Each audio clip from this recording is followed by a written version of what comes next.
Hi, welcome back to Straight Line Persuasion Module 7. And here we're going to delve much deeper into the art of prospecting. And you're going to learn now how to apply tonality, a specific tonality, to each individual question. And based on the tonality, you'll get the actual intelligence that you're looking for. You see, you're going to find very quickly here that as powerful it is to identify your own why in your own mind, you're going to learn how to identify your client's why, which is what drives him at the higher level. And that allows you, especially when it comes to those limiting buying beliefs, to take him to a place both emotionally and logically that will allow him to exceed that action threshold. Now, remember the art of prospecting here on this higher level? The most important thing is to write down, make up your own questions. I've given you sample scripts here with, most of the basic questions, but I want you to customize them precisely for your industry. And there are some that won't make sense for you. If you might be a stockbroker or an insurance salesperson, or maybe you're just an internet marketer. Whatever you are here, make sure that you identify what questions work for you and then apply a specific tonality to each question. The important ones, remember, that you care and that you're just like him. If you get those two things across as you're asking those questions, you will develop honest feedback, a dialogue that's honest, and will allow the person to open up because he knows that you're not just looking to sell him something, but you're helping him accomplish his goals, to identify his needs and help him get to that place quickly and elegantly. So again, as you watch this, take your notes and remember that everything you do at this point in time in prospecting, you're actually still closing. ABC, always be closing. We all know that acronym, and it's pretty funny sometimes, but in truth, it's exactly what you're doing. From that first moment you pick up that telephone, remember, enthusiastic, sharp as a tack, expert in your field, you're setting yourself up for a close.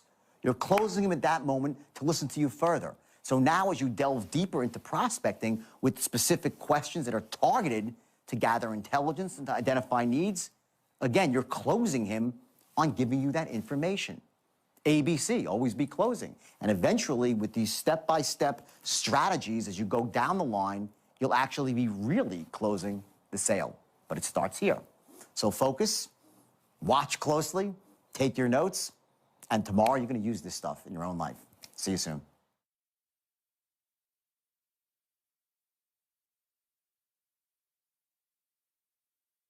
So what I want to do today is this. I want to start off, and I want to start with prospecting. I want to start going through questions, and this is some stuff. It's not as exciting as the straight line itself, but this is the first part of the straight line, okay? And you need to master the art of asking questions, okay? Now, there are two parts of this, okay? There's two parts. The first part of it is the actual questions itself, okay? You have the questions, right? And that's the words on the page. Now, we all know from yesterday, it's only a small part of it, right? Because what also equally important is how you ask the question. The tonality you use is going to make a huge difference, okay? Let's start with the questions themselves, okay? Finding out your client's why. Do not skip over the fact of what is actually motivating your client to want to make a purchase. Now, don't say, why do you want to buy this? That's not what you say. That's not elegant enough. I'm going to show you a series of questions. You're going to find out his why on both a logical and an emotional level. You need to identify his logical and his emotional why. This is crucial. Okay? You're going to write down perfect questions for your industry. For your people, if you're a sales manager, you're going to write down the perfect questions for your specific industry, and I'm giving you tons of samples to pull from. I'm giving you all the samples. You're getting everything, okay? And memorize them. If you're on the phone, you have the script in front of you. Know your questions. Do not miss them. They're in a specific sequence for a reason. You're going to learn to go from the general to the specific. You get that? So you're going to ask the questions in a specific order. Okay? Last, you're going to ask for permission to ask questions. You don't just interrogate somebody. You know, the guy says, hey, you have 60 seconds. I would like to share news. You got a minute? Blah, blah, blah. He says, yeah, great. You say, blah, blah, blah, you know, this makes sense. He says, yeah, great. Just a couple of quick questions so I won't waste your time. Right? That's a transition. Just a couple of quick questions so I don't waste your time. Tonality. Don't just start asking him questions. This is huge. This is a transition. The transition, okay, is going to be twofold. Okay? You have two options for it. First, just a couple of quick questions so I don't waste your time. This is the assumptive one, which means you're not even going to ask, you're not going to wait for him to say okay or not okay. And most of the time, that's fine. But it's not just a couple of quick questions so I don't waste your time. It's just a couple of quick questions so I don't waste your time. Like, I'm here to help. The unspoken words in your tonality are, I'm here to help. Well, just for information, no big deal. The other one, okay, just a couple of quick questions so I can better serve you. It's a little softer. And if you add on, is that okay? It's probably not a good idea. Because it shows that you lack authority. Right? Let's write down the 3 cornerstones. Everything that we do when we're asking these questions, we're going to be looking to accomplish 3 things. What are they? Sharp as attack. What else? Enthusiastic. What's the third? Force to be reckoned with. Force to be reckoned with. Force to be reckoned with, meaning an expert, an authority figure, right?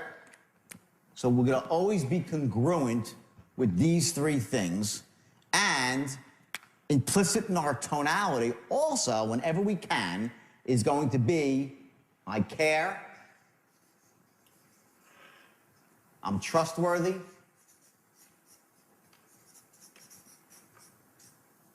I have your best interest at heart,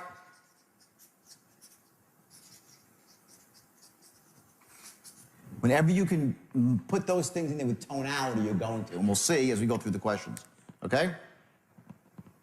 Okay, start with big picture questions. Here they are, right? First, okay?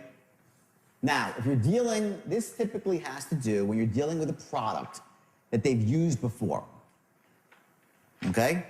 It's very important if you're selling, let's say you're selling somebody a product and they're currently using a product or have used it in the past. Find out what they liked about that product and what they did not like about that product.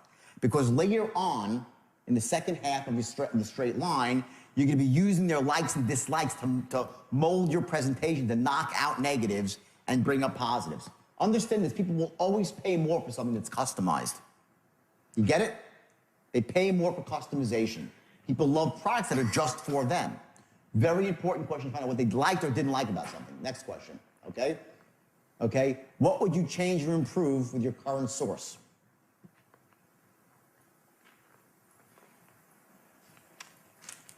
Now, again, this wouldn't, for someone that's doing loan mod or credit repair, not going to really apply so much, this question. So again, you're going to choose the ones that suit your industry. But these are all the big picture questions, okay? Next. What's your biggest headache with?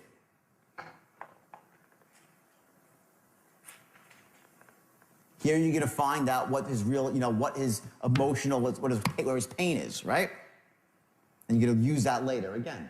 Next. What's your ultimate objective? What are you trying to do? This is crucial in any business. If you're selling somebody credit repair or a loan, whatever it might be, subscriptions, whatever it might be, doesn't matter, okay? You want to know what they're looking to accomplish here.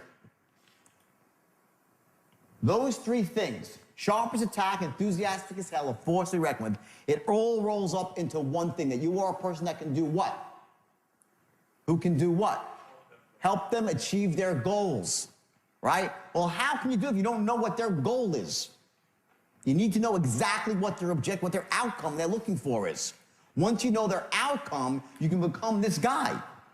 Okay? Now, what you've told the guy before this point, what you've said to him by your tonality is that you're that guy. But you can't become that guy unless you know exactly what the guy is looking to accomplish, what his desired outcome is. And then you'll see later, as we start going through looping, when you're closing and looking to build into a 10, 10, 10, you're going to be putting in those bullets that specifically apply. Remember I said yesterday, you're going to start tailoring it down as you go further down the line. You have specific bullets that fit that. So you're just for him. You're there to help him, okay? Next, okay? What would be your ideal program? crucial. And again, these big picture questions, they're specifically broad. You need to tailor these down to your industry. But you get in the picture on what's going on? This is how you gather intelligence. Now I'm going to show you some other questions that are very specific. Okay, next. Of all the factors, what's most important to you? Guys told you the whole story. What's the most important, your number one thing you're looking to accomplish? Next. Okay, have I asked about every detail that's important to you? Now, I specifically never ask that question. I do not. It's up there because I want to give you everything that I know.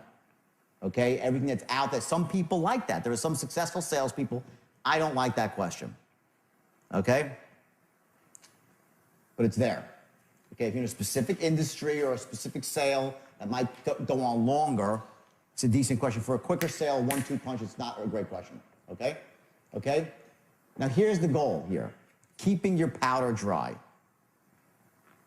What you have to do, okay, is once, as he's saying and relating his problem, what is making him feel out of control? What he has a goal. He's out of control right now, right? The urge you have is like, oh my God, I got the solution for that. Oh my God, I got the solution. Stop, let him speak. Don't say, oh my God, my program's perfect for that. He says to you, well, you know, my credit, oh geez, I could really help you out here. Big mistake. Do not allow the guy to have the benefit of your program yet. Do not tip your hand. Let him speak. It's your own insecurities, and it gets all of us. We all have it. I get it too on the phone. I just know to shut up. Don't start narrating his answers. Oh, we can really help you out on that one. Oh, great. Oh, we always know people like you. That comes later when he's ready to buy. What do you think, he's going to buy because you said that? No. All it's going to do is make him feel a little bit more relaxed, or this guy's so full of crap. You don't want the guy to feel so relaxed yet right now. You want him to really kind of feel his pain a little bit. Now, when I say feel his pain, okay, you know, there's two ways to do that. I'm not a big believer in, you know, make him feel so much pain to his action. Some of you weren't here. Like, there's two new faces here. I just want to explain something real quick. It's really important, okay? Is business with the action threshold, right? The action threshold, okay? What this is the point that he actually needs to get to buy. It's this point, and if he gets there and feels enough either pain or motivation, positive or negative, right? Either he's so pumped up and he loves it so much, he gets to this point and he buys, right? If he's below the action threshold, he will not buy. If he's above it, he's a buyer, right? The action threshold is made up of a couple of different things, okay? And one of them is his beliefs about buying. You can't crack someone's beliefs about buying while you're qualifying them. You just can't. You don't want to. It's not the right time yet. There's other things that need to be established, like number one, that your product is the best one on the market, that you're the best too, you're the best person for him, your company's ethical. This comes last. This comes last. What you're doing right now is identifying, write this down, identifying his emotional wants and his physical needs. That's what you're doing right now. That's all this is about. And you're developing massive rapport. And as I go through the questions, I'm going to give you specific questions next, and I'm going to show you exactly how you do that with tonality. So now let's move forward here, okay? So please, don't, if you're a sales manager, don't let your people narrate while they're qualifying about how great your product is. It makes you look disingenuous, and it also doesn't do anything for you, okay? If it's you or the salesperson, just bite your lip and listen. 2 ears, 1 mouth. You should listen twice as much as you speak, especially in the beginning, okay? You'll have your chance to speak. And when you speak, every word will be directed, okay? But just not random words that come out of your mouth. Everything's measured, okay? Okay, let's see. Okay, now, while we're qualifying, rapport will be developed with tonality and body language, right? Okay? You start asking invasive questions. Now we get specific, all right? Let's get to specific questions, okay? Okay? Each question has its own tonality, okay? This is the first one. We were dealing with a trading system yesterday, right? So if this is the question here, right? How do you think about trading, right? There's a couple of different ways to ask that question, right? The first way would be, how long are you thinking about trading for? That's one way. The second way is, how long are you thinking about trading? Now, I'm telling you this right now. I'm going to call, as soon as the script's getting, I'm going to call someone on stage, and I'm going to show you the dramatic difference in emotion it creates. You'll see it, because I will do the test, and you'll be the judges of it. You will see that if you ask the question one way versus another way, the person's either in rapport with you or out of rapport with you. And we'll start giving you accurate answers, or just simply blow you off, okay? So that's the first question, okay? Would be, how long have you been thinking about trading? Now, the equivalent would be, if you're in credit repair or loan mod, how long have you been thinking about getting your credit fixed for? Why do you want to know that? It's a pretty important question. How long do they want to? Because you're going to say, well, are they warm? Oh, I've been thinking about, not really, I don't know, I've been thinking about too long, really. Maybe a couple of weeks, so they get their picture where they are. Oh, it's been on my mind for say I want to buy a house. I was like, well, I want to buy a house and this and that. Now watch, here's the straight line, okay? Right here. And remember, we can go, we have rapport and intelligence here, right? We do not want them going above and below these dotted lines. That's your safe zone where you're gathering rapport. So when you ask a question like that, you're hoping he's going to start telling you about his life. And you're going to listen. And don't interrupt him. Do not start narrating. Oh, it's only that. Oh, yeah, great. Wow, interesting. Let him talk. Let the prospect talk. Most people don't ever get to be heard. They work for other people. They're disempowered. Their wife doesn't listen. Their husband doesn't listen. They want, listen to them. They'll talk to you. Now, if he starts spiraling off into Pluto, and it goes from telling you about meaningful things in his life that got him into a situation versus now his son's in school and how his son's getting A's and B's and he's going to go to a, then you know you're off the line, okay? So what are you going to do? When you're off line, you're going to stop him, and you're elegantly, you're going to direct him back to the line using tonality to carry the moment. So again, this specific question in your industry can elicit a ton of information. How long are you thinking about buying a Porsche for? How long are you thinking about buying this piece of equipment for? Whatever it might be. How long do you want to get into the trading business? How long are you thinking about becoming, a stockbroker for? Whatever it's going to be, right? Next question, okay? Okay, let's do this. I'll jump ahead for just 1 second here. Now, we're going to do this when two people are on stage. What happens is this. When you're asking questions to people, all right? Now, I know you're on the phone. They're far away. You have to use your body. Move your body in a way that creates the right tonality for the question. If you're having trouble creating a specific tonality, what you're going to find is if you move your body a certain way, either you narrow your eyes, okay, drop your head, okay, tap your hand like this, okay, sit down and crouch forward. When I'm on the phone pitching, typically if I'm trying to close somebody, I am sitting down. This is me, just me, okay? I'm sitting down, leaned over with my weight forward, almost jumping out of my chair. I'm not really, my weight's not in the chair. My elbows were on the desk. I'm leaning, I'm looking at my script. Now, I wrote the script. I'm looking at the script still, just for a guide, okay? And I'm here, and I'm forward, I'm like this, and I'm banging my hand with certainty. That's me. Some people will pace around. They'll pace around like this. They'll start walking back and forth, and they'll say, all right, a lot of people do that. No, none is right, and none is wrong. It's whatever works for you. So what we're going to do later, after we do these questions, we're going to do an exercise. You're going to find your gestures. Because you need to set anchors, it's called setting anchors for your gestures. I want you to know that when you need to trigger a specific tonality, you can do it with your body. Very, very powerful. As you're asking questions to people, remember, the most important thing when you're asking questions is that they have to know that you care. So when it starts to get to money questions, to specific questions like, how much money do you have in the stock market? Or, how much do you owe on your mortgage right now? How far are you behind on your credit cards? Whatever the questions are, okay? It can't be, how far are you behind on your credit cards right now?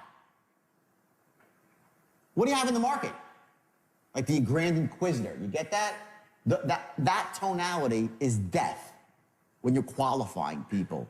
It's absolute death. You lose it right there and you're done. I've seen more salespeople lose sales at this point here of the script, right? When they're asking questions and they're out of rapport, okay? If you're saying to somebody, how much you have in the market. It's like, how much you have in the market? Just a ballpark. Just a ballpark. Everything, just a ballpark. Minimize it. Don't ask somebody a question like you're the Grand Inquisitor, because they will destroy you, these questions, okay?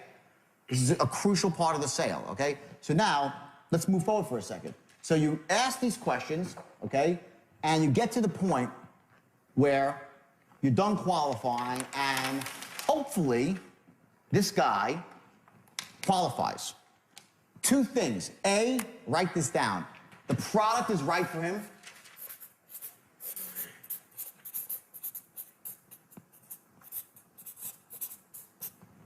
Number one. Number two, he can afford it.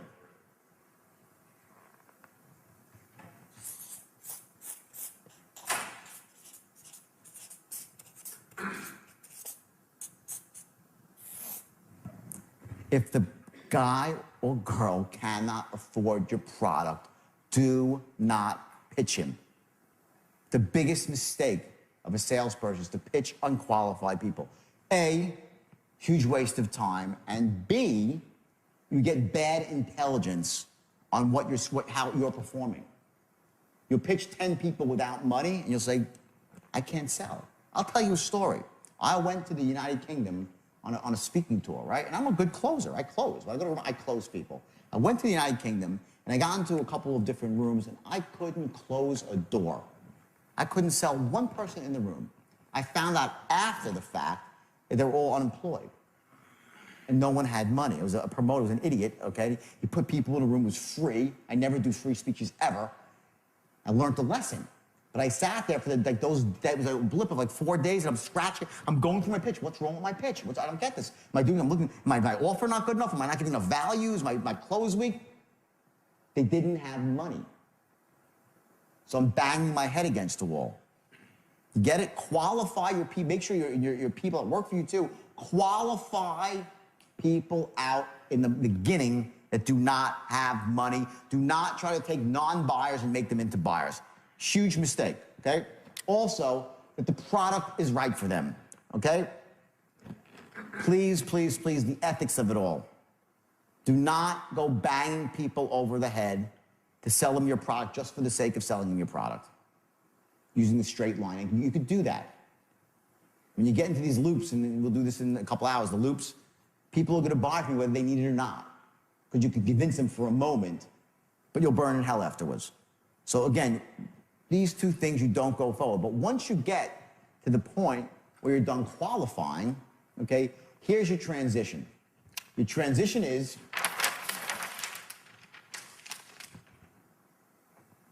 write this down. Well, based on everything you just told me, this program is a perfect fit for you. That's your transition. Based on everything you just told me, the program is a perfect fit for you. Where are you on the line?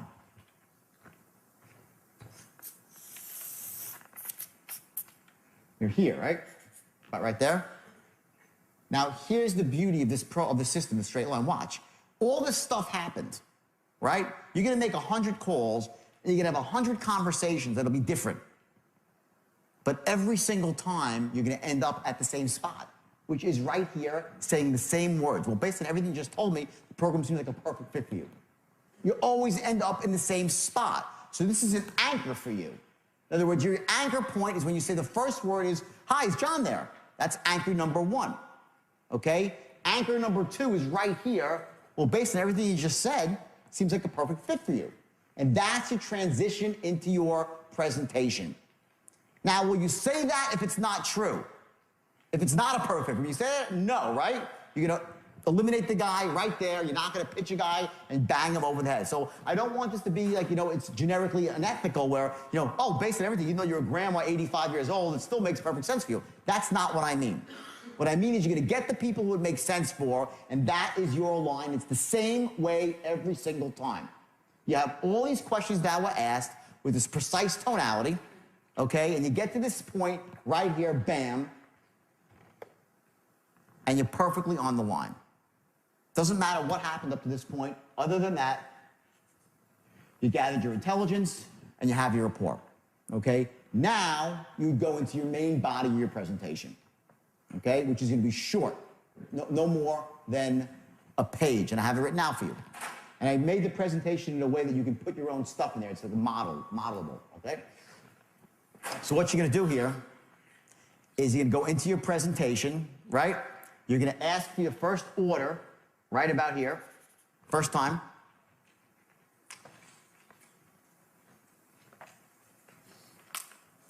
And at this point, what are you waiting for here? What are you waiting for? When you're asking for the order, you say, believe me, you'll be very impressed. Sound fair enough? What are you looking for here? You're looking for the guy to say no. We expect no. This is your next anchor here, right at this point. Your first no. You ever watch Law and Order?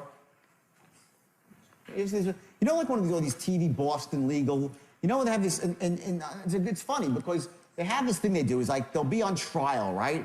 And the lawyers are, you know, in their chairs and the witness is on the stand, their witness, right? And all of a sudden the DA will come up with some killer piece of information and the witness gets stumped, right?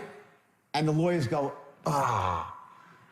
And they just shake their head and the jury looks over at the lawyers and say, oh, we know it all along, and the lawyers gave away, right? They dropped their guard, they showed their face, and said, you keep a poker face, right? That's the exact opposite of what you do as a salesperson. You never, ever do the Law and Order head drop. Oh, my God. The guy said no. You get it? Whatever he says is exactly what was expected. It's always the expected response, okay? So when he says no, you perk up. You're expecting it. Okay? This is the key right here. Major anchor. The first no. From that point, you're going to run your first pattern. And this is going to be the pattern to establish this. Number one, that the product is the best thing since sliced bread. We'll get to this in a second. I'm just going to give you a quick run through the line. Okay? So what you're going to say to the guys, you gave him this presentation, right? And he says, let me think about it. So do you say to him, well, you know, why do you want to think about it? That's answering his objection directly, right? You do not want to do that. We're going to engage in a process called deflection. You're going to deflect his objection. In other words, put it off to the side. It's unimportant. A, it's not even a real objection. If he says, I don't have any money, it's a different story. He says, I only think about it, I'm talking about my wife, whatever. Deflect it, okay? You're going to handle that objection, but you're going to handle it on your timing. Not when he wants it, when you want it, okay? So you're going to deflect no matter what he says here. No matter what he says, I don't care if he talks about the price of tea in China. Your first question is going to be, I hear what you're saying. Not I understand what you're saying. I hear what you're saying. But let me ask you a question. Does the idea make sense to you? Do you like the idea? That's pattern number one you're going to run. Doesn't matter what happens. Because I am telling you this for sure. He's not at a 10 in terms of his love of your product. He's just not. You didn't try to even get him there. Your pitch is not designed, your presentation, and I'll get to the presentation in a second. It wasn't designed to get him there. You're just getting him in the game, showing him some benefits so he gets up there, likes it, and seems good, right? Does the idea make sense to you? Do you like the idea? Now, you're not going to say, we went through this yesterday, you know, money aside, does the idea make sense to you? No. You don't say that. But implicit in your tonality is that money is aside. You're like, well, let me ask you a question. Does the idea make sense to you? Do you like the idea? Like, no big deal. Money aside. That's your first question. Do you see what's, you're starting to see the concept of the line here, that it doesn't matter what happens. Every sale is exactly the same. That's the power of somebody that's not a top salesman. They can use every sale's identical. You'll get to all their objections, but on your time frame. And they're going to love you for it because they're not going to think you're deflecting. They're going to be in the game with you because you're in rapport. Okay, you'll get to the I want to think about it, but not yet, because that is going to evaporate when you run the pattern. I want to think about it will disappear. It'll become something else. I want to do something else. I have all the objections. We'll go through those, right?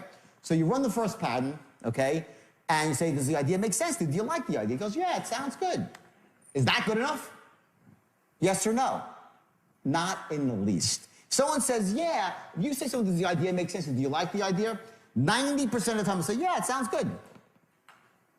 So the sales says, great. Now, if I've been doing business with you for you cannot move forward on the line. Watch. Every time you move forward, there's 3 ways for it to go.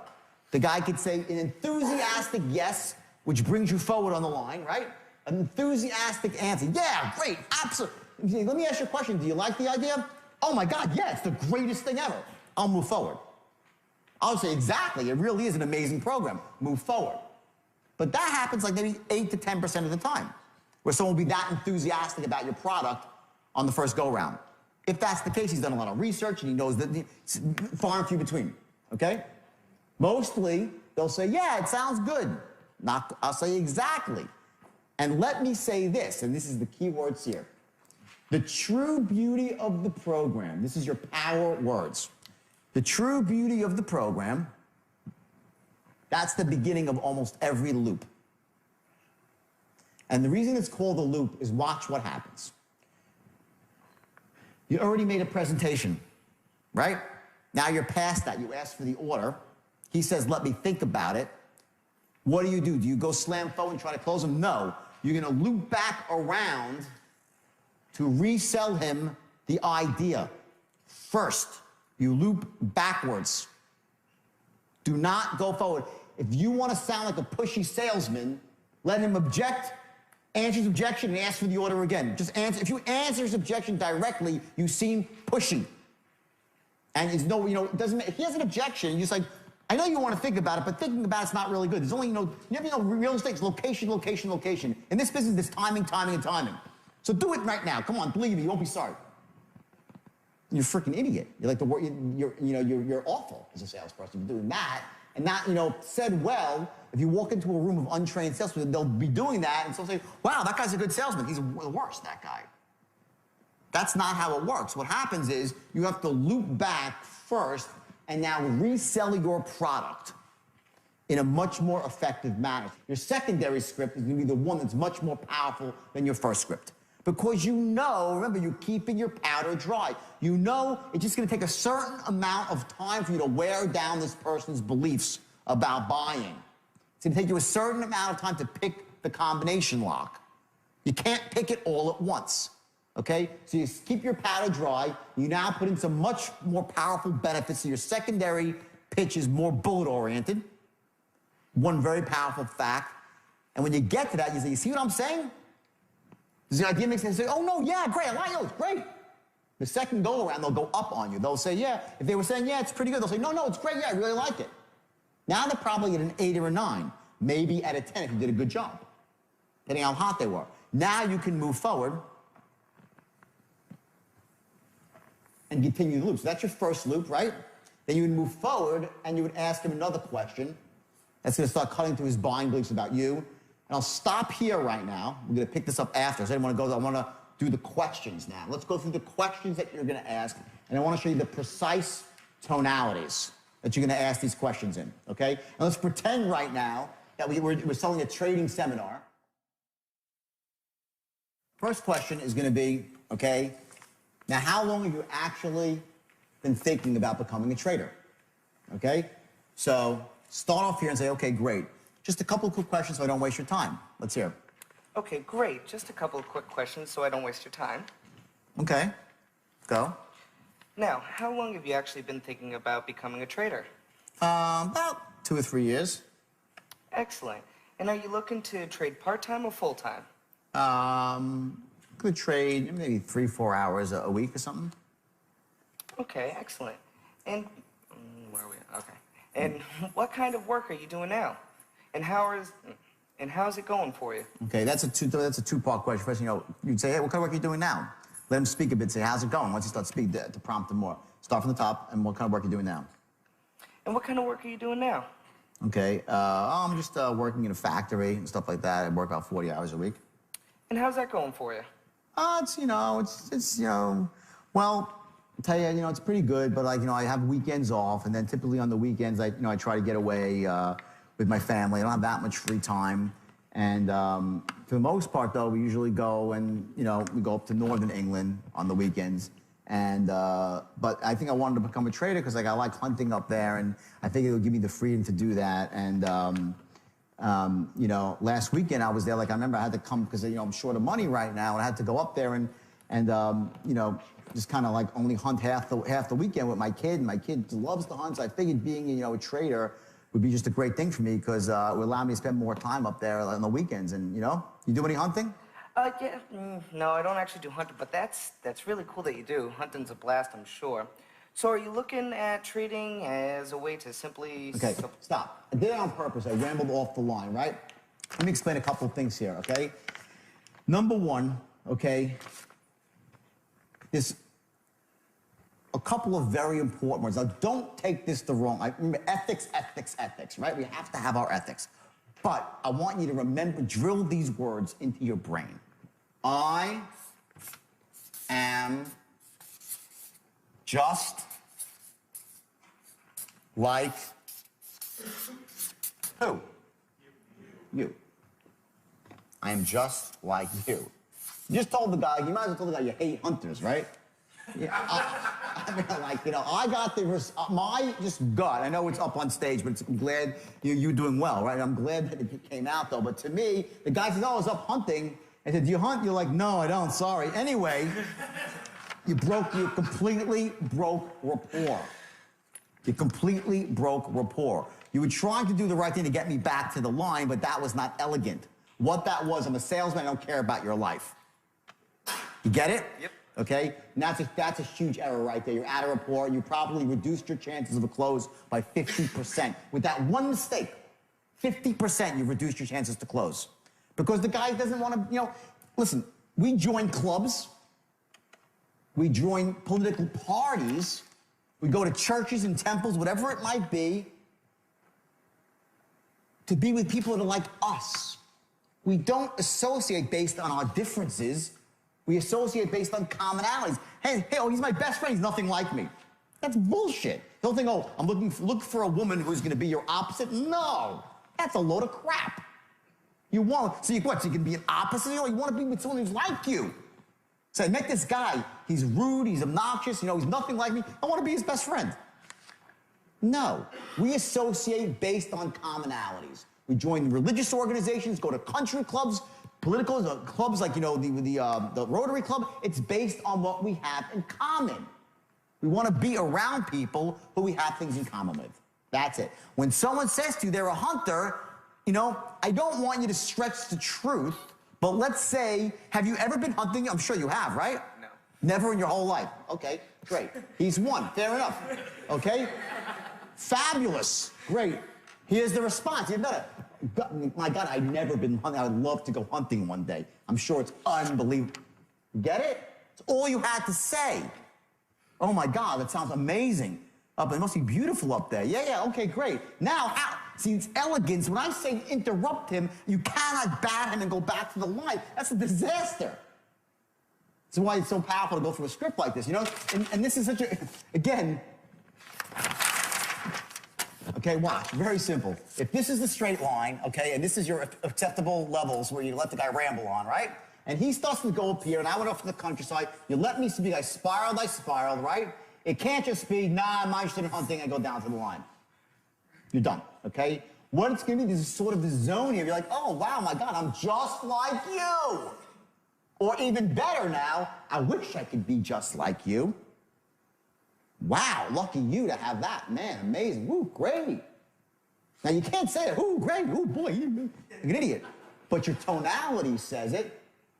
Because I would say, wow, that's amazing. I've never been hunting. I'd love to go hunting. I have tons of friends that are hunters. It's totally cool. Anyway, now, boom. Apples and oranges in how you close a sale. You're in complete rapport with this guy. He's like, oh, wow, what a nice guy. He's like, you're interested in my life. You get it? Mm-hmm. Everyone get that? Okay. Never fall out of rapport with a question. Let's go to the next question. So are you looking at trading as a way to simply supplement your current income, or is it something that you're transitioning to full-time after you start making tons of money with it? Okay. Decent. Now, I want you to notice something here, okay? Look at the words here. After you start making tons of money with it, right? Okay, that's called a future pace. Just put an underline there. When you're writing your presentations for yourselves and your companies, right? In your script, you want to always have these things once you start making money. After you start making money, like the rest of my clients, all these future paces in there, okay? So what I want you to do here now, okay, is I want you to get a little bit more elegant. So you're looking to trade as a way to simply supplement your income? Or is it something you'll transition into full-time after you start making money with it? In other words, it has to be, the future pace has to be said in a way. It can't be once you start making money with it. It's like once you start making money with it, like the rest of my clients have. Now you can't say the rest of my clients have. A, because it's probably not true. You're not going to lie on the telephone. But by your tonality, when you say this line, you want to trigger the emotion, okay? Like it's a virtual guarantee without ever saying it's if it's a guarantee, if what you're selling is a guarantee to it, then say it. But if it's not, don't say it, okay? So try it again, okay? So are you looking at trading as a way to simply supplement your current income? Or is it something that you'll transition to full-time after you start making money with it? Well, you know, I'm just going to do it full-time, part-time. Are you currently invested in the market right now? Stop. Important point here, okay? Remember, now I know this is a little bit awkward right now, but remember I said in the beginning that I was looking to trade 4 hours a day? Okay, right? So I answered this question already. So very often you have these questions and you're going to find that sometimes the guy is, when he's offering up the information, giving you the intelligence that you need, what's happening is you're going to be able to jump ahead to some of the questions and they're answered. So make sure now when, again, this is the first time you're ever looking at this, all right?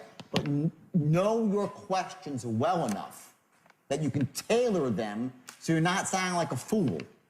Because what I would say is, I just told you I'm looking to trade 3-4 hours a week, right? So that's what I would say if I was on the phone. It would seem something is very odd. They go, oh, I get it. The guy's reading from a script. That's what it would sound like, okay? You have to master the art of reading from a script without sounding like you're reading from a script. Without sounding like you're reading from a script. If you're reading from the script, you're done. They will not buy from you, okay? So, let's go here. Now, are you currently invested in the market right now? Any stocks, bonds, mutual funds? Go, let's hear it. Are you currently invested in the market right now? Any stocks, bonds, mutual funds? Okay, good. It's good tonality by that, because what he's doing is he's making it a no big deal. Just for informational purposes. You currently invested in the market right now? Any stocks, bonds, mutual funds? No. Are you in the market right now? Any stocks, bonds, mutual funds? That would be the wrong tonality. You get it? This has got to be it's very important at this point that when you're asking him money questions, qualifying someone for money, you have a very much of a no big deal tone. Okay? Now let's switch to you. Big Dino. All right? Let's start with, okay. Are you currently invested in the market right now? Let's hear it. Are you currently invested in the market right now? Any stocks, bonds, or mutual funds? Yeah, I got a few. I got maybe $4,000 or $5,000 in the market, a couple of different stocks. That's awesome. Just for suitability purposes, how would you say your current financial situation is right now? Okay, now here's the problem. Here's the thing is that he said just for suitability purposes, how would you say your picture is right now? That's the tone of the inquisitor, okay? The better tonality is this, right? And just for suitability purposes, what did I just do? What did you see me do? I pushed my hands out.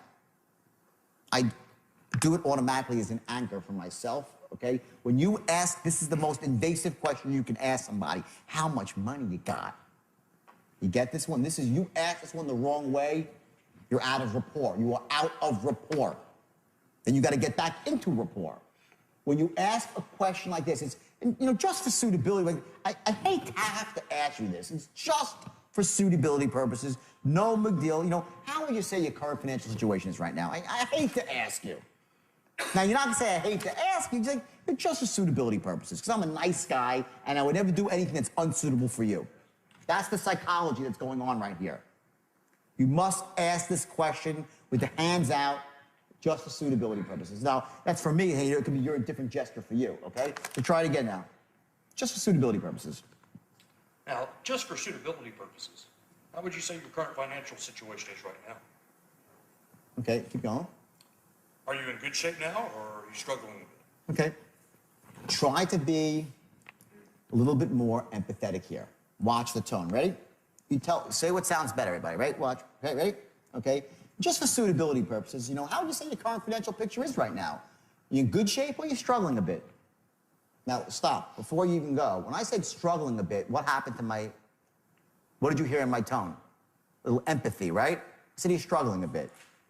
Not like you're struggling a bit, huh? Are you struggling? You're in good shape now or are you struggling a bit? And look at my face. My face I make my face look sadder. Are you struggling a bit? I'm pretending they're in front of me. If someone was in front of you, are you struggling a bit, huh? If they were face to face, would you smile? What would you say? What would you do? Show me what would you say if you're struggling? How would you do it? Show me. In front of me. If you tell me, are you struggling a bit? How would you do it? Are you struggling a bit? You see the face? Okay? Before, on the phone, you were like, are you struggling a bit? You didn't have the face because your face was not the right, your physiology was incorrect. You didn't create the correct tone out of it. They can see you despite the fact that you're on the phone. They have a mental image of you that they get from your tonality and they're matching it. Listen, the brain is so powerful. They've seen 100 people ask questions or say things like that before, and they match up a tonality to what they've seen before. They create a pattern. They generalize. So if Dino's tone is wrong, they see a snickering guy. You know, if you say it to him and say, he doesn't feel bad for me. He doesn't what? Bingo. Huge thing. I care. In fact, this deserves its own sheet here. So far, in the last few seconds, we've seen two things that are hugely important. Number one, I am just like who?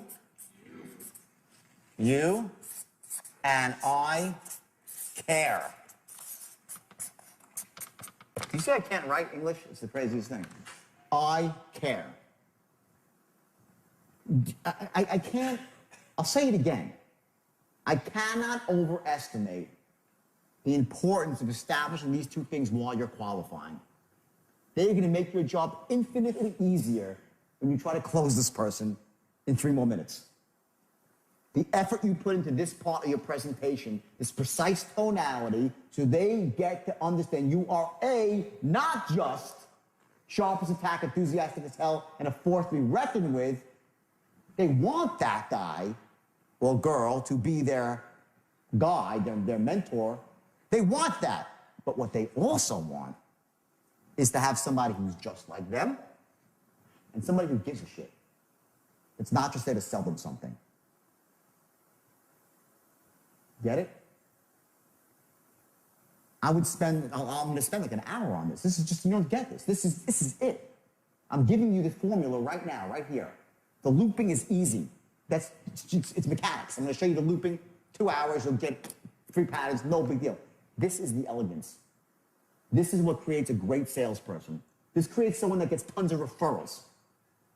I'm just like you, and I care, and I'm an expert. And I'm trustworthy. Get it? Qualifying is one thing, and there's qualifying, which is another thing. First day now, let's flash back. I showed you that chart. You see why I say the chart's ridiculous? Part of it's about rapport, part of it's identifying needs. What the hell is that? As you're identifying needs, you're developing rapport. There's no difference. When you're asking when he says no for the first time, you're still building rapport. You're still building rapport every step of the way, and you're still identifying needs as you're closing. There is no division. You're doing everything at every moment, you're identifying needs, developing rapport, and closing every word that you say. All designed to get you to that one point. Doesn't matter. And these things here, this is where it's at. It's not in the hard-charging guy that you see on the phone pacing back and forth on TV. That's a load of crap. The salesperson is the ultimate wolf in sheep's clothing, but with ethics. So there's nothing wrong with it. Not a wolf in sheep's clothing in a bad way, okay, which I once was, but the right way. You come in there, you know you have the power. You got the power. You got the straight line. You're a master of tonality. You're a master of structure. You can loop and loop and loop until you pick the lock. You got it all. But you're unique as you freaking care. Bottled, really enthusiasm, bottled enthusiasm. It's here, right? It's not here and here and here. That loses its power really, really quickly with somebody. You might get some buyers that are like respond, if they're just like you might get that buyer. You're gonna cut out a whole element of emotional buyers that more than anything want to be understood, they want to be cared about, and they want to do business when they like. Imagine this is a pie chart, there's 100 buyers, right?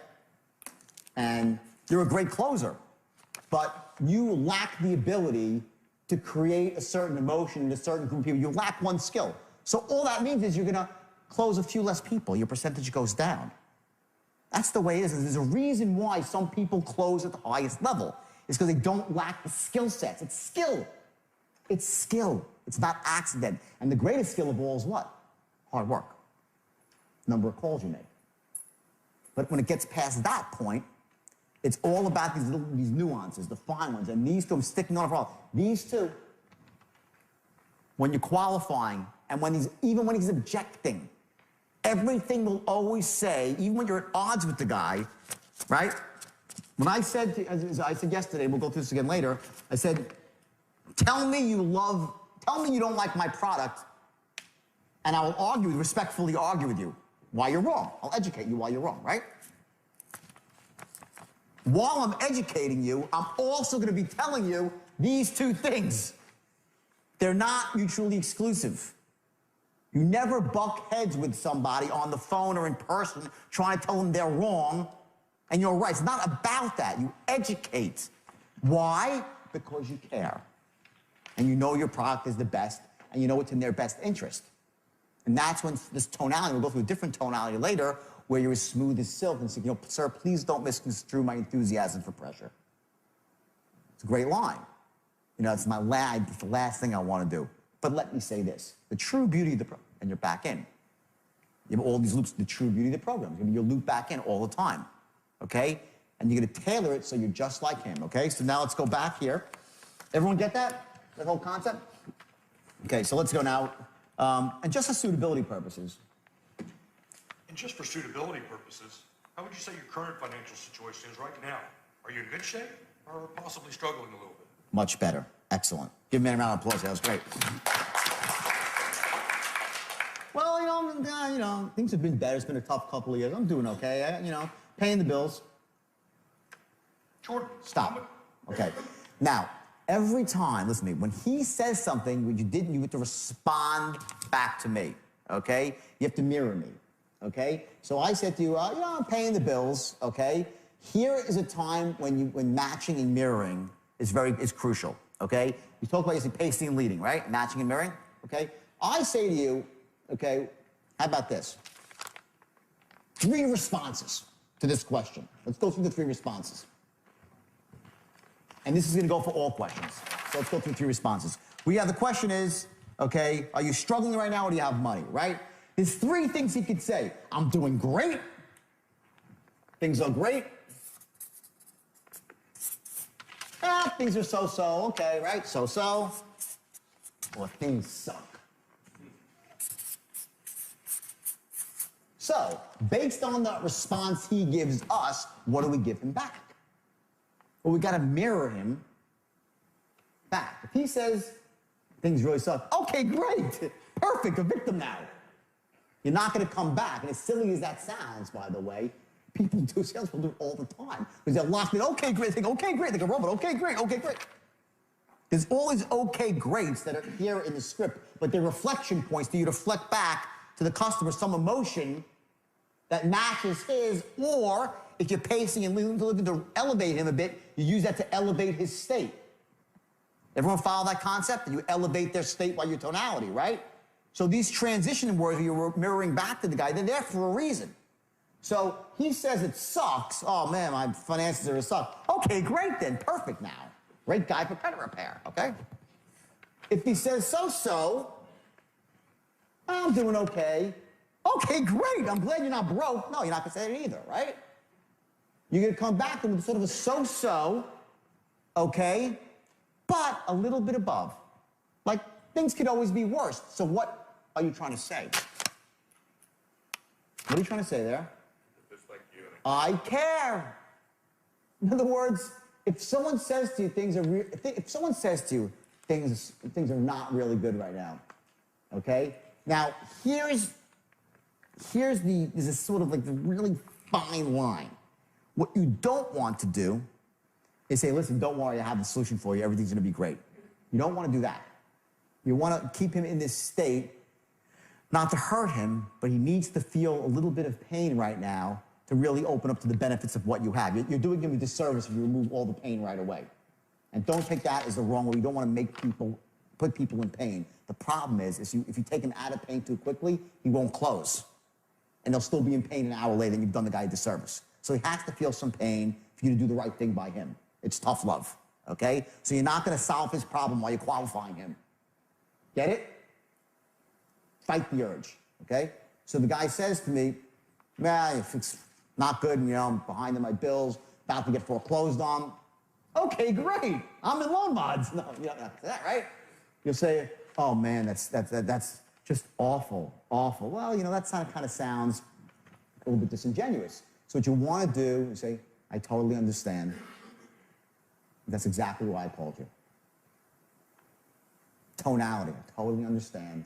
And it's exactly, not I totally understand, I totally understand, that's exactly why I called you. It's exactly why I called you. Isn't this great? We made a match. That doesn't sound like you care. That sounds like you want money.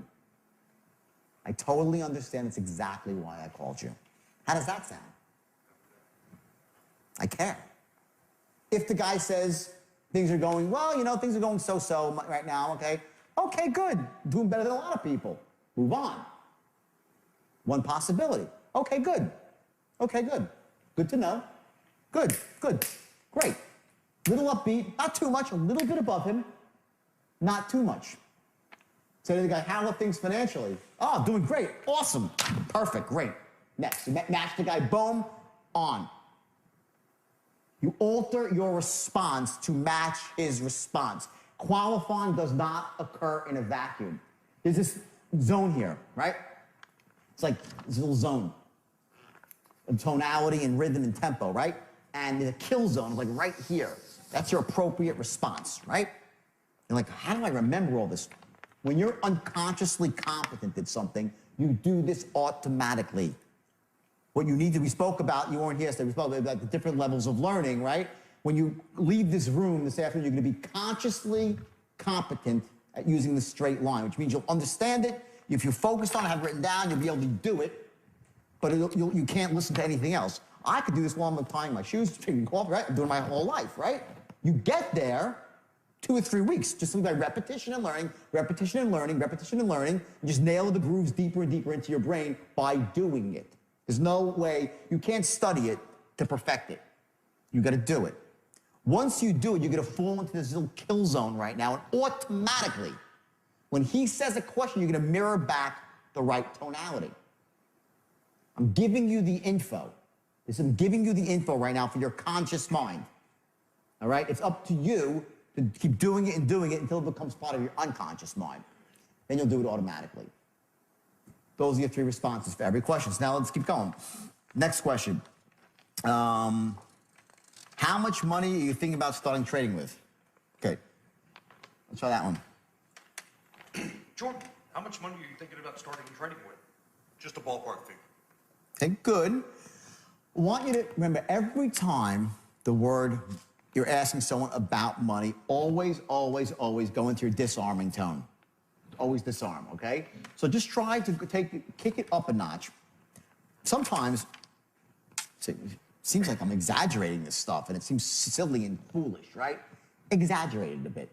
But right now, exaggerate it right now in the room, and then back off and find your center afterwards. I don't want you to try to creep up to the right tone. Let's overshoot your tonality for this. So I say, watch what I mean by that. I say, you know, how much money are you thinking about starting out with? Just a ballpark. Just a ballpark. Just a ballpark. Try that. Just a ballpark. Just a ballpark. Much better. Listen, is he going to buy because he says just a... No. Okay? But we're going to use the same tonality about 20 more times when he's closing. Because when you start asking people to make decisions, it's the disarming tone that you use. Just a ballpark. No big deal. Okay? Getting started is simple. Question of your names and basic information, and believe me, if you do even half as good as the rest of the people in this program, you're going to be very, very impressed. Sound fair enough? That's a tonal closing pattern, okay, which goes down to a very, very impressed. Sound fair enough? Reasonable man. Just two reasonable guys.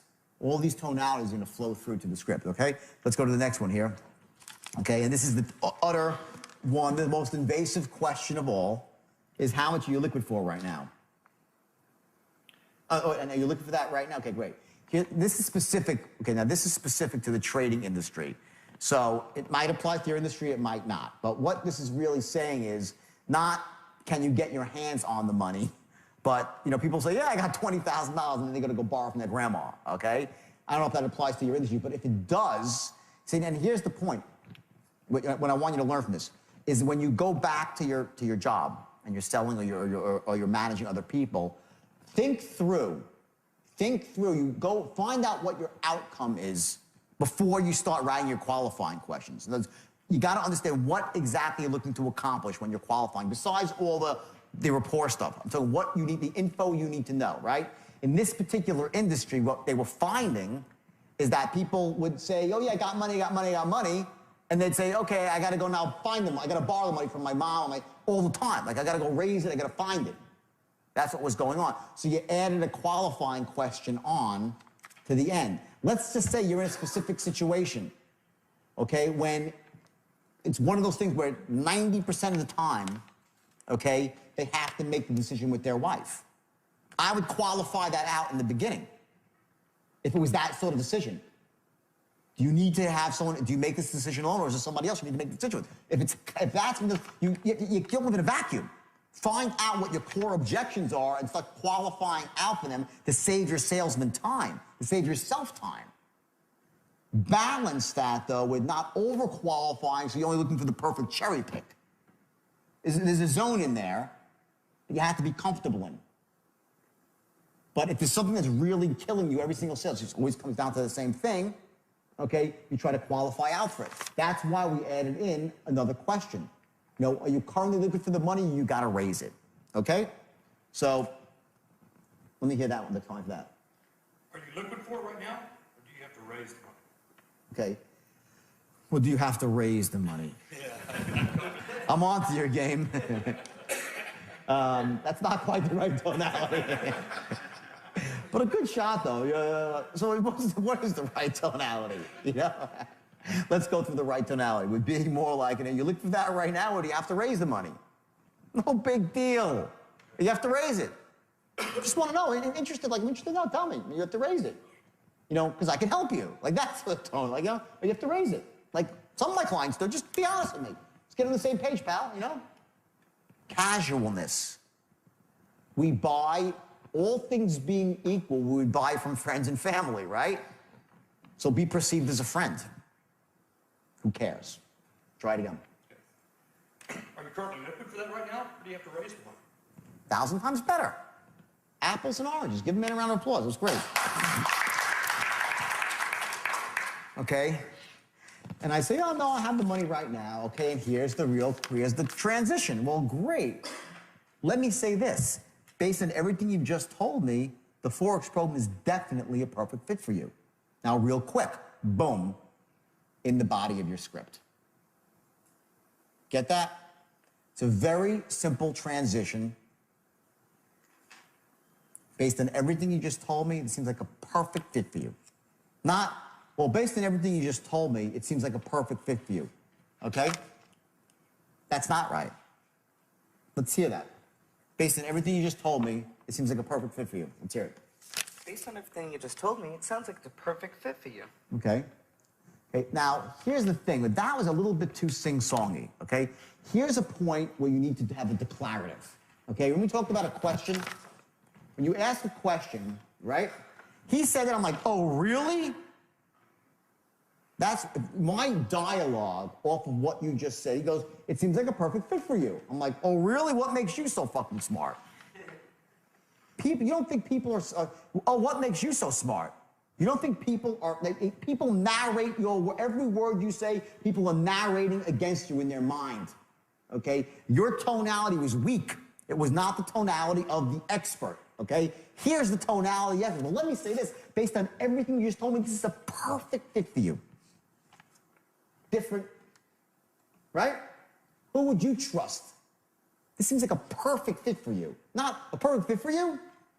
Oh, really? Or it's a perfect fit for you. Oh, really? That's my response. Oh, really? Wow. Seems pretty confident. It's a figure of authority. You get it? I'm not like, it seems like a perfect fit for you. It seems like a perfect fit for you. Perfect with P. P. That's your power again. Seems like a perfect fit for you. Now, real quick. And when I say now real quick, I'm like, now real quick. Or now real quick, which is better? Say now real quick. Now real quick. No, say it like you're going to pitch me. Great, now real quick. Great, now real quick. Okay, great. Now real quick. Okay, good. Say it from the top. Okay, great. Well, let me say this. Right here. Oh, you want me to do this? Yeah, okay, great. Okay, great. Well, let me say this. Based on everything that you just said, the Forex program is definitely a perfect fit for you. Now, real quick. Bingo. Perfect, declarative, and power, confident authority figure. Okay? So you notice the transition. 1 second, you're meek and don't just for suitability purposes. I totally understand. Next second, based on everything you just told me, it's a perfect boom. You go back and forth from being the authority figure to being empathetic whenever it suits you and suits the sale and gets you to move down the line. And each moment, remember, know your outcome. What's your outcome? Your outcome here for this transition is for you to transform yourself in that moment into the expert. That's your outcome of that question, of that statement. Okay? Not just that based on everything you said, it sounds like a perfect fit for you. That's, whatever. You did 20% of the job. Okay? It's based on everything you just said, it seems like a perfect fit for you. Now, real quick. And when I say now real quick, I speak quickly. Why? Because it's congruent with the word. I wouldn't say now real quick. Okay, now real quick, bam. Why am I saying now real quick? Why? What does that really mean? What's that? I'm going to tell you about my program. Now I'm going to tell you about my program. Okay, anything else? Bingo. Important. Now let's talk about this. Like, every word matters. Why is that in there? Now real quick. I could say now real slowly. Now let me take this slowly. I could have wrote that. I didn't. There's a reason why. I say now real quick.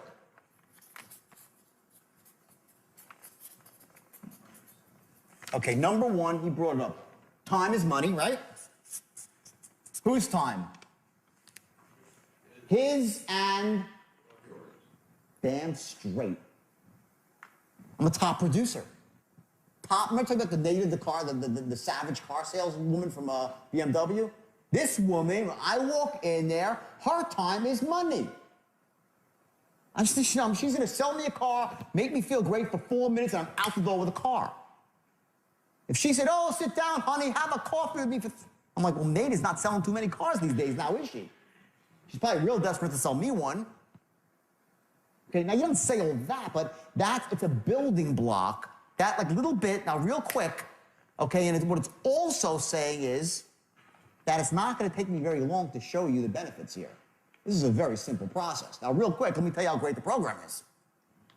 Not like now real slow. Now get out your pen and paper for some massive calculation to see the benefits. This is so freaking obvious Now, real quick, let me just tell you why this is so amazing. Now, you didn't say now, real quick, let me tell you why this is the best program on planet Earth. You're not saying that. Say, now, real quick, boom, and you're into the body of your script.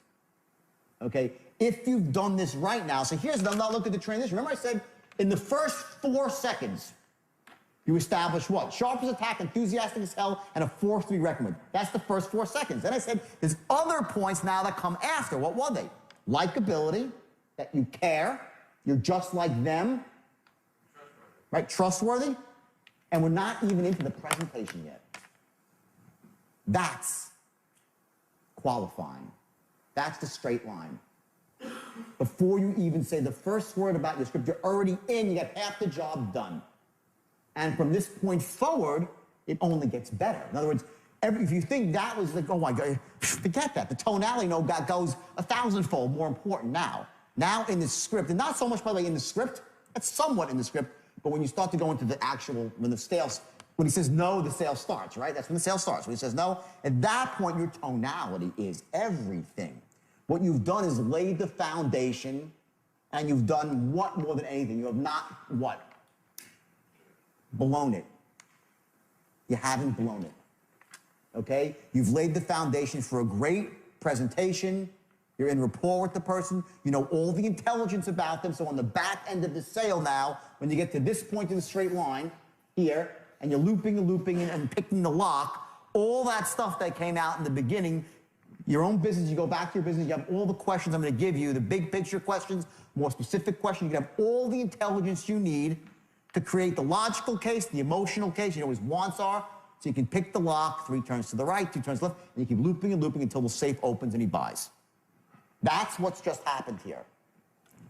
Don't ever, ever, ever rush past the qualifying section of the script. That's the key. If you qualify correctly and create the right image about yourself, closing gets much easier. So now it's time to master the art of reading from a script without sounding like you're reading from a script. If you sound like you're reading from a script, you're done. So you have to master this art, which is about tonality and pacing. So you sound natural while you're getting across some very powerful unconscious triggers for your prospect to give you the information that you need and to maintain that tight lock on rapport so he knows that you care and he knows that you share commonalities. Remember that we don't join clubs, we don't become members of institutions that people are different from us in. We always gravitate towards people who are just like us. When your client feels that, not up here, but here, you have a very, very easy time of influencing him or her. Important here on the action side of the equation is that in order to get to that point where you don't sound like you're reading from a script, guess what it takes more than anything? It's practice. When they say repetition's the mother of all learning, mother of skill, it's true. And there's, some amount of time you have to dedicate with this to really getting to the point where you sound good. And I just say, you sound good. You sound natural, you sound effective, not like a salesperson. The last thing you want to sound as some guy who's selling Ginsu knives on TV, right? That's a different thing here. That's not what we're learning. We're learning elegance, we're learning class, we're learning how to influence and persuade without being some hard-selling influencer. And some of you might be, hard-selling types, and that's cool too. There's nothing wrong with that, but remember, you want to balance the hard selling out with integrity and making sure that you're selling something that they really need, not just for your own purposes to make a commission. And, I say that from experience because, I have used the straight line. Listen, it's so powerful and so effective that you can get people to buy things they shouldn't buy and to make decisions they shouldn't make. And if you use it for that, shame on you. You're taking something that's wonderful and beautiful and corrupting it. I made that mistake once in my life, and I promised myself that I would never make it again. So I want you to focus now. I want you to take 2 specific actions right now. One of them should be simply looking in the mirror and reading the script so it sounds natural. And the second is tomorrow when you go to your work or to your job, whatever it might be, I want you to use what you just learned at least twice. Not once, but twice. And I want you to make sure that you focus on the specific tonalities to move the sale forward along the straight line, to move the influence along the straight line, to move the negotiation along the straight line. Remember, on some level, everything in life is a negotiation. We all have different wants, we have different desires, but underneath that, we all share the same needs. So the idea is to figure out how someone really interprets those needs, how do they meet those needs, and you fill those needs elegantly and with class. And by the way, remember to write down your specific questions, the ones that are tailored precisely, specifically to your industry. Because ultimately, if you ask people the right questions, you get the right responses back, the intelligence that you need, and it makes it much, much easier to close on the back end. See you soon.